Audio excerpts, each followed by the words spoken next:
Formal party invitations are sometimes believed to be a thing of the past. Hardly anybody wants to go through with this formality of sending out formal party invitations anymore.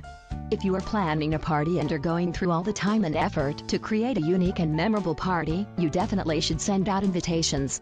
Many people love to receive invitations, and be sure to send them out early enough because some people may need to block out time on their social calendar to attend your party. Invitations are basically written reminders, but they also serve as an holiday. Invitations are especially necessary because most people are so busy during the holidays and may be invited to more than one party on the same day. Everyone has a lot of little details in their mind, and by sending an invitation, it will help to remind your guests of the date and time of your party. Receiving mail is so much fun, especially when the envelope is beautifully crafted and the postage stamp has been carefully selected. These are little details that will go a long way and will entice your guests to open your invitation and actually read it and mark the date and time on their calendar. Invitations by email may have to be a little more creative, and it's difficult to know whether or not your recipient will actually get the invitation or if it will be blocked by some filters on their email system. When considering holiday party invitations, there are lots of different options.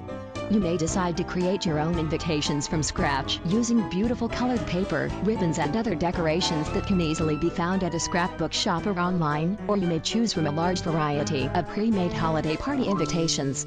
Either way, it is always a nice touch to write out by hand the mailing address on the outside of the envelope and find postage stamps that match or coordinate with the envelope. Another great tip that is often overlooked is take your beautiful invitations to the post office and hand them to the clerk to be hand-canceled.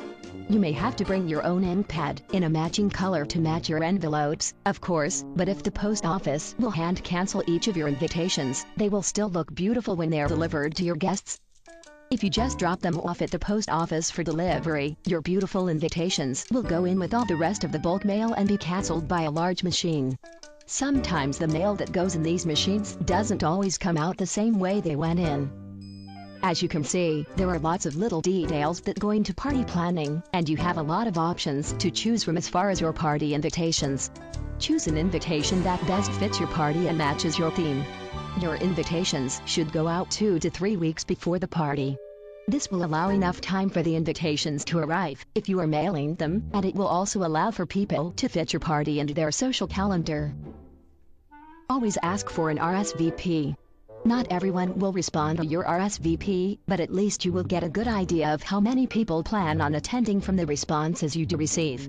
If you need an exact count, if you are planning a formal dinner party, for example, you can always call your guests that haven't responded to the RSVP yet and ask them if they plan on attending. Chances are they do, and they just forgot to respond.